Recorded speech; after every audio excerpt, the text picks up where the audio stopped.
अस्सलाम वालेकुम dear students, welcome back. This is Irfan और आज हम लेक्चर नंबर 3 स्टार्ट करेंगे। लास्ट 2 लेक्चर्स में हमने पहले लेक्चर में हमने इंट्रोडक्शन टू बायोलॉजिकल मॉलिक्यूल्स पढ़ा था और सेकंड लेक्चर में हमने properties of biological properties of water पढ़ा था। आज हम पढ़ेंगे लेक्चर 3 में बायोकेमिस्ट्री। बायोकेमिस्ट्री यानी केमिस्ट्री ऑफ लाइफ। बायोकेमिस्ट्री की डेफिनेशन कुछ यूँ है: study of chemical components and chemical reactions कहें या प्रोसेसेस कहें इन लिविंग ऑर्गेनिजम्स बॉडी, या यूँ कहें इन लिविंग सेल, क्योंकि हमारी बॉडी जो भी है वो भी सेल्स की बनी होती है। तो बायोकेमिस्ट्री का मतलब है किसी भी लिविंग सेल के अंदर जितने भी केमिकल कंपोनेंट्स मौजूद हैं उन कंपोनेंट्स की स्टडी, और वो कंपोनेंट्स किन रिएक्शंस में, कौन से रिएक्शंस में इन्वॉल्व हैं या कौन से रिएक्शंस या प्रोसेसेस परफॉर्म करते हैं, उन केमिकल रिएक्शंस या प्रोसेसेस की स्टडी को हम बायोकेमिस्ट्री कहते हैं। तो बायोकेमिस्ट्री को हमने 2 मेजर पार्ट्स में डिवाइड किया है, एक केमिकल कंपोनेंट्स, दूसरा केमिकल रिएक्शंस। सबसे पहले हम बात करते हैं केमिकल कंपोनेंट्स की। किसकी बात करेंगे? हम करेंगे केमिकल कंपोनेंट्स। अब किसी भी लिविंग सेल के अंदर केमिकल कंपोनेंट्स कौन कौन से हो सकते हैं? सबसे पहले हम बात करते हैं केमिकल कंपोनेंट्स मोस्ट इम्पॉर्टेंट जो होते हैं वो होते हैं पॉलीमर्स या लार्ज मॉलिक्यूल्स, बड़े मॉलिक्यूल। पॉली मीन्स मैनी, मर्स मीन्स मॉलिक्यूल्स, यानी ऐसे मॉलिक्यूल्स जो बहुत सारे मॉलिक्यूल्स से कंबाइन होकर बने हों उनको बोलते हैं पॉलीमर्स, और उन्हीं को हम लार्ज मॉलिक्यूल्स भी कह सकते हैं। तो कौन कौन से हमारे पास पॉलीमर्स मौजूद हैं? लास्ट लेक्चर में हमने डिस्कस किया था, फर्स्ट लेक्चर में, कि पॉलीमर्स है like proteins, most important molecules. फिर कार्बोहाइड्रेट्स ये भी पॉलीमर्स होते हैं।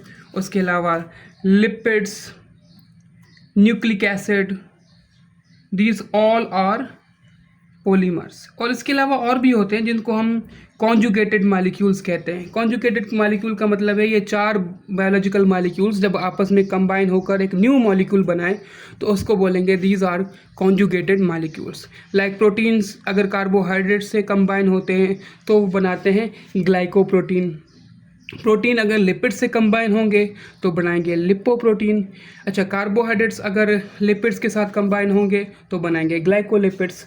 तो ऐसे मॉलिक्यूल्स को हम कॉन्जुगेटेड मॉलिक्यूल्स कहते हैं, वो भी इसी कैटेगरी में पॉलीमर्स में या लार्ज मॉलिक्यूल्स में आ जाते हैं। तो second type of chemical components कौन सा है? वो होता है स्मॉल मॉलिक्यूल्स यानी मोनोमर्स।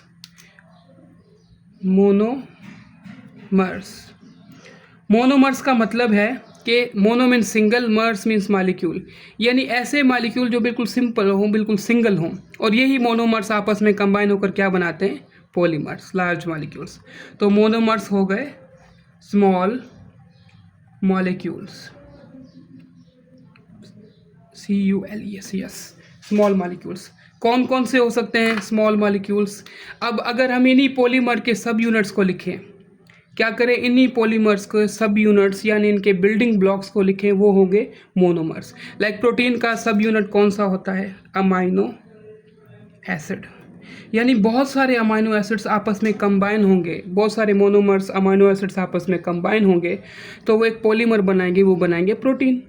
सिमिलरली कार्बोहाइड्रेट्स का मोनोमर होता है मोनोसेक्राइड।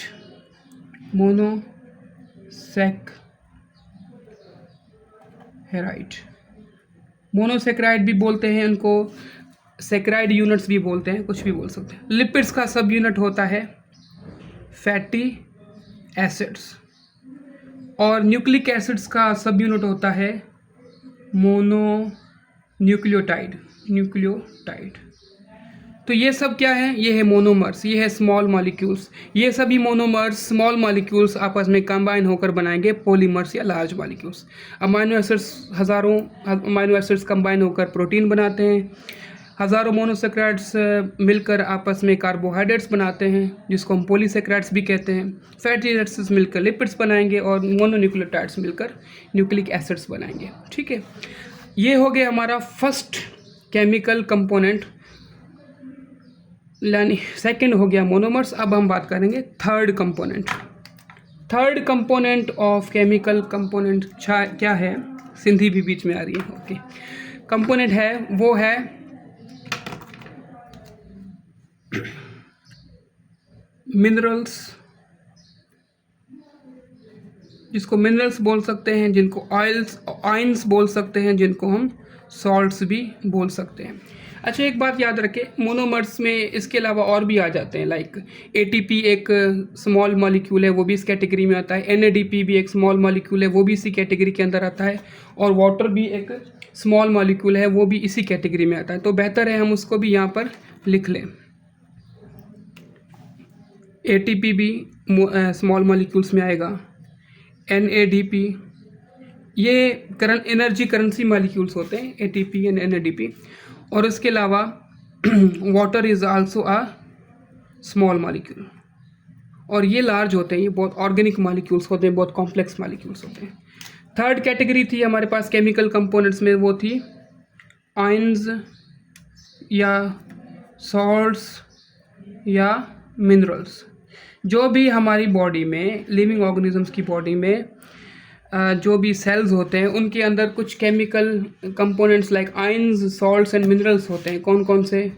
सोडियम, पोटेशियम, +1 चार्ज इनके ऊपर होती है।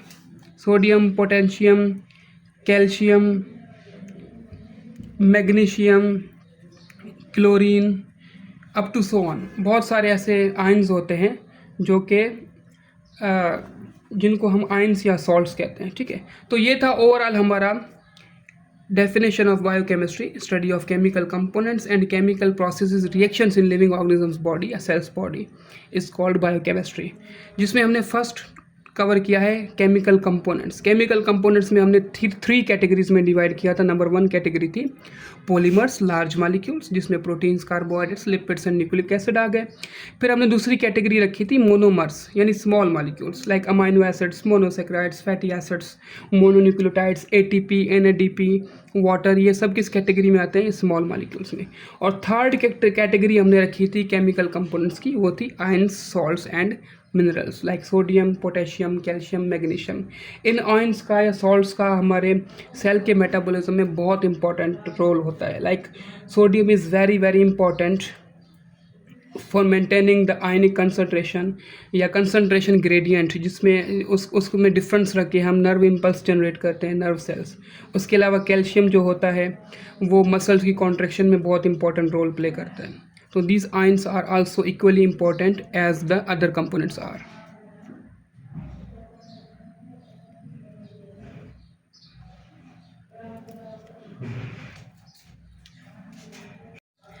अब हम बात करते हैं केमिकल रिएक्शंस की। केमिकल रिएक्शंस या केमिकल प्रोसेसेस, जितने भी केमिकल रिएक्शंस हो रहे होते हैं हमारी बॉडी के अंदर, उनको हम कलेक्टिवली एक नाम देते हैं, उसको बोलते हैं मेटाबॉलिज्म।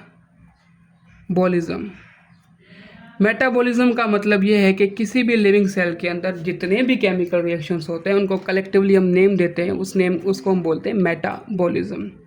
ठीक है, अब इसकी डेफिनेशन कैसे होगी? सम का मतलब है ऐड करना, sum of all the chemical reactions in living organisms body is called metabolism। अब केमिकल रिएक्शंस भी दो टाइप्स की हो सकते हैं, यानी मेटाबॉलिज्म भी 2 टाइप्स का हो सकता है। एक होता है जब हम लार्जर मॉलिक्यूल्स को सिंथेसाइज करते हैं या बनाते हैं, लाइक हमारे बॉडी में जब भी हम फूड को इनटेक करते हैं तो हमें फूड में से अमाइनो एसिड्स मिलते हैं। उन्हीं अमाइनो एसिड्स को कंबाइन करके हम अपने हिसाब से प्रोटीन्स को बनाते हैं। तो लार्ज मालिक्यूल को बनाना, उसके अलावा हम पॉलीन्यूक्लियोटाइड्स को बनाते हैं यानी न्यूक्लिक एसिड बनाते हैं, उसके अलावा हम कार्बोहाइड्रेट्स को सिंथेसाइज करते हैं।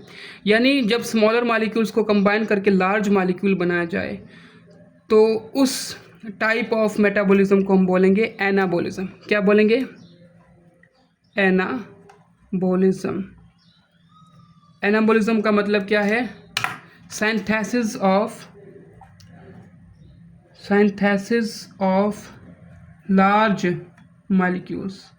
और रिमाइंडर आपको दूं कि लार्ज मालिक्यूल्स को हमने और क्या कहा था? हमने कहा था पॉलीमर्स। हमने क्या करना है? लार्ज मालिक्यूल्स या पॉलीमर्स बनाने हैं बाय कंडेंसेशन। कंडेंसेशन का मतलब है कंबाइन करना, bye condensation of small molecules. जब स्मॉल मालिक्यूल्स को कंडेंस करें, और स्मॉल मालिक्यूल्स को हमने क्या नेम दिया था? हमने दिया था नेम कि वो होते हैं मोनोमर्स। यानी कंडेंसेशन ऑफ मोनोमर्स से हम क्या करते हैं? हम पॉलीमर्स बनाते हैं। ठीक है, और इस केमिकल प्रोसेस को हम बोलते हैं anabolism, and this anabolism is first type of metabolism. ठीक है, एग्जाम्पल ले लेते हैं। एग्जाम्पल हमारे पास कौन सा है? Example is protein synthesis. Synthesis का मतलब होता है बायोलॉजिकल पर्सपेक्टिव में कि हम चीज़ों को बना रहे हैं, सिंथेसाइज कर रहे हैं। जैसे फोटोसिंथेसिस में प्लांट्स कार्बोहाइड्रेट्स की सिंथेसिस करते हैं। ठीक है, इसलिए हम उसको फोटोसिंथेसिस कहते हैं। Photo means light, synthesis means to form, यानी वो लाइट की मौजूदगी में कार्बोहाइड्रेट्स को फॉर्म बनाते हैं। ओके, अब कुछ पॉइंट्स इसकी ऐड करेंगे हम एनाबॉलिज्म के अंदर। एनाबॉलिज्म क्या है? This anabolism is energy yielding process. क्या है? सॉरी, एनर्जी यील्डिंग नहीं होता, वो कैटाबॉलिज्म होता है। Energy consuming process. यानी जब भी एनाबॉलिज्म होगी, लार्ज मॉलिक्यूल्स हम बनाएंगे तो वो रिएक्शन एनर्जी कंज्यूम करेगा, एनर्जी यूज़ करेगा। हमें उस रिएक्शन को एनर्जी प्रोवाइड करनी पड़ेगी, फिर जाके लार्ज मॉलिक्यूल्स बनते हैं। This is energy consuming process. ठीक है, और इस एनाबॉलिज्म को हम कंडेंसेशन भी कहते हैं। क्या कहते हैं? आल्सो कॉल्ड, यहाँ पर वर्ड यूज़ भी किया है मैंने condensation, also called condensation, condense करना। और ये मालिक्यूल जब भी कंडेंस होते हैं तो ये रिजल्ट में एक वाटर मालिक्यूल को रिमूव करते हैं। जब भी ये रिएक्शंस केमिकल रिएक्शन होगा, एनाबॉलिज्म होगा, तो ये अमाइनो एसिड्स आपस में मिलकर जब प्रोटीन बनाते हैं, या मोनोसेक्राइड्स आपस में मिलकर जब पॉलीसेक्राइड्स लाइक कार्बोहाइड्रेट्स बनाते हैं, तो हमेशा रिजल्ट में एक वाटर मालिक्यूल को रिमूव करते हैं जब भी दो मोनोमर्स आपस में मिलते हैं। तो इस रिएक्शन को हम डिहाइड्रेशन भी कह सकते हैं। डिहाइड्रेशन का मतलब है वो एक वाटर का मॉलिक्यूल रिमूव करेंगे। तो इसका मैं प्रैक्टिकली आगे आपको जब कंडेंसेशन का प्रोसेस बताऊंगा तो आपको दिखाऊंगा कि ये डिहाइड्रेशन कैसे होती है, कैसे वाटर का मॉलिक्यूल वहाँ से रिमूव होता है। So this is your anabolism, the first type of metabolism. अब हम नेक्स्ट पॉइंट में क्या ऐड करेंगे? इफ़ यू टेक स्क्रीनशॉट, चलिए मिटा देते हैं। ओके, अब हम एग्जाम्पल ले रहे थे किसका? प्रोटीन सिंथेसिस का। तो हम देखेंगे कंडेंसेशन कैसे होती है और वाटर का मॉलिक्यूल रिमूव कैसे होता है। अब यहाँ पर एक मैं अमाइनो एसिड्स का स्ट्रक्चर बनाता हूँ जो मैं अभी बना रहा हूँ, लेकिन हम जब आगे नेक्स्ट टॉपिक में प्रोटीन्स को डिटेल में पढ़ेंगे तो आपको मैं ये भी बताऊँगा कि ये पूरा केमिकल जो स्ट्रक्चर वो बनता कैसे, वो आपको आसानी से समझ आ जाएगा। लेकिन फ़िलहाल के लिए सिर्फ यूँ समझें कि ये बीच में कार्बन होता है सेंटर में, ये एक हमारे पास अमाइनो एसिड है। क्या है ये? Amino acid. और दूसरा भी यहाँ पर होगा अमाइनो एसिड। दो अमाइनो एसिड्स आपस में हमने कंबाइन करने हैं, यानी हमने उनको कंडेंस करना है, प्रोटीन सिंथेसिस करनी है। तो सेंटर में कार्बन होता है, इस तरफ होता है हमारे पास COOH,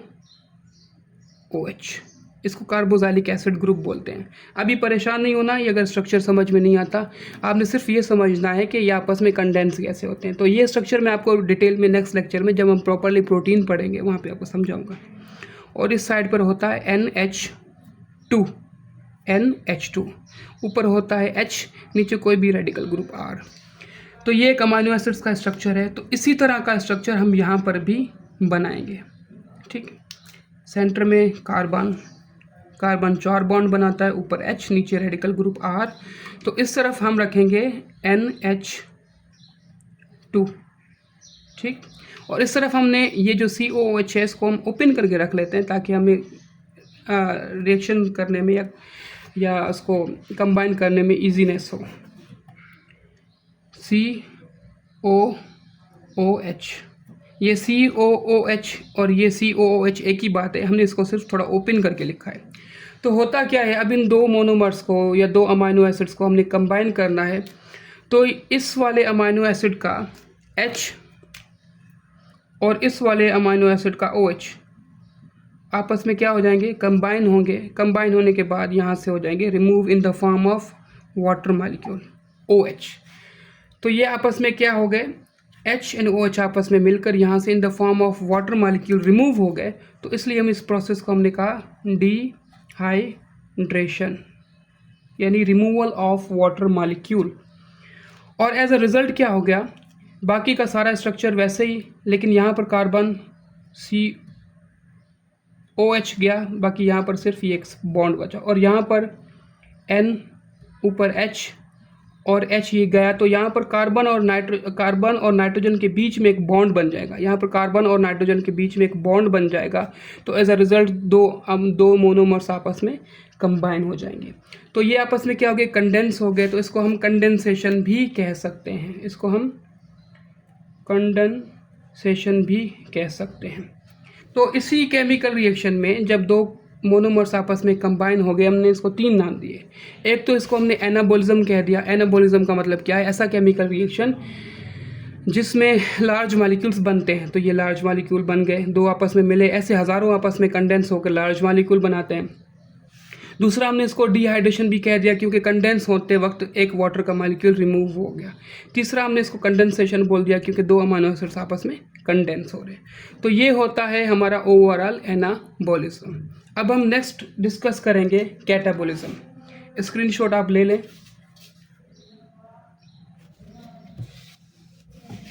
अब बात करते हैं हम किसकी, कैटाबोलिज्म की। Second type of metabolism is catabolism. Catabolism is the opposite of anabolism. इसमें क्या होता है, ब्रेकडाउन ऑफ लार्ज मॉलिक्यूल्स। और लार्ज मॉलिक्यूल्स कौन से होते हैं, उनको हम पॉलीमर्स कहते हैं। ब्रेकडाउन ऑफ पॉलीमर्स या large molecules into their smaller सब यूनिट्स। यानी जब हम लार्जर मॉलिक्यूल्स को या पॉलीमर्स को उनके स्मॉलर मॉलिक्यूल्स यानी सब यूनिट्स में ब्रेक डाउन कर दें तो उसको हम बोलेंगे कैटाबोलिज्म। एग्जाम्पल क्या है इसका, best example is digestion. Best example is digestion. जब हम डाइजेस्ट करते हैं तो हमारी न्यूट्रिशन के अंदर 7 मेजर कंपोनेंट्स होते हैं। मैं आपको वर्बली बता देता हूँ for your extra information. Proteins होते हैं न्यूट्रिशन के अंदर, कार्बोहाइड्रेट्स, न्यूक्लिक एसिड्स, लिपिड्स, उसके बाद micro molecules, small molecules like vitamins, minerals, fibres, water, ये सब चीज़ें न्यूट्रिशन के अंदर होती है। तो हमने क्या करना है, लार्ज मॉलिक्यूल्स लाइक प्रोटीन्स को भी डाइजेस्ट करना है, हमने कार्बोहाइड्रेट्स को भी डाइजेस्ट करना है, हमने लिपिड्स को भी डाइजेस्ट करना है। तो उस डाइजेशन के प्रोसेस में क्या होता है, हम उन लार्ज मॉलिक्यूल्स को ब्रेक डाउन करते हैं इनटू देयर स्मॉलर सब यूनिट्स। तो उस प्रोसेस को हम बोलेंगे कैटाबोलिज्म। तो यहाँ पर हम कुछ पॉइंट्स ऐड करेंगे further. Catabolism is an energy yield करना यानी रिलीज करना, यील्डिंग या रिलीजिंग प्रोसेस। ये क्या करेगा, ये एनर्जी यील्ड करता है या रिलीज करता है।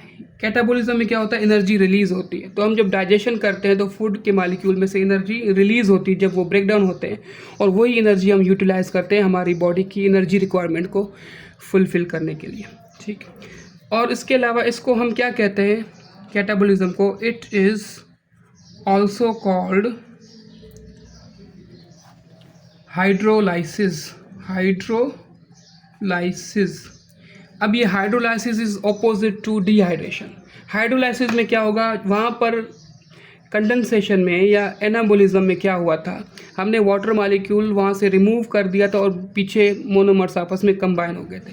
लेकिन यहाँ पर हम क्या करेंगे, हम वाटर का मॉलिक्यूल यूज़ करेंगे to break down the large molecule, और ऐसे प्रोसेस को हम बोलते हैं हाइड्रोलाइसिस।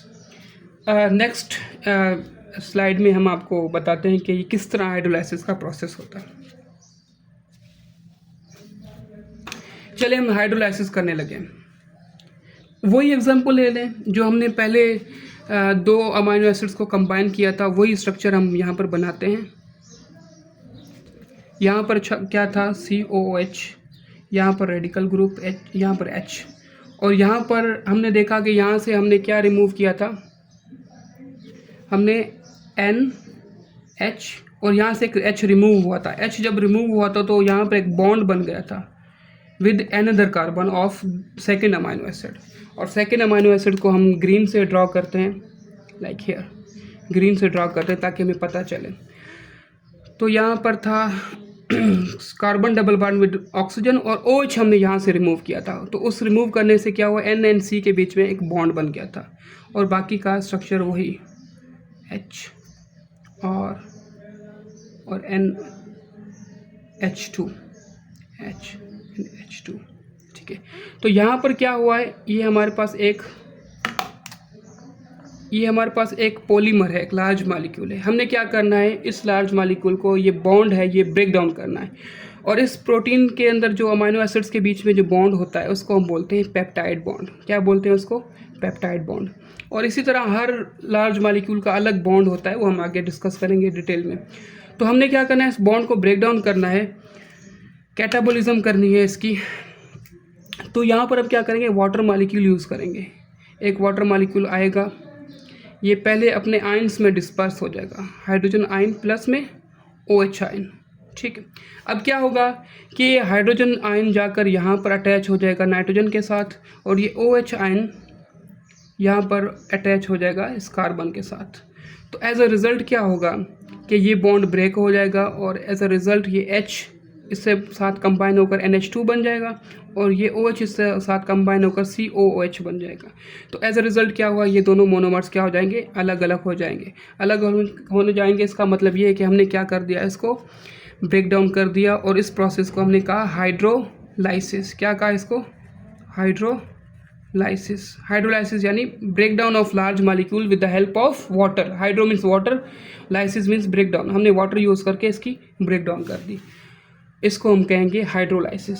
और इसको हम कैटाबोलिज्म भी कह सकते हैं। क्या कह सकते हैं, कैटाबोलिज्म।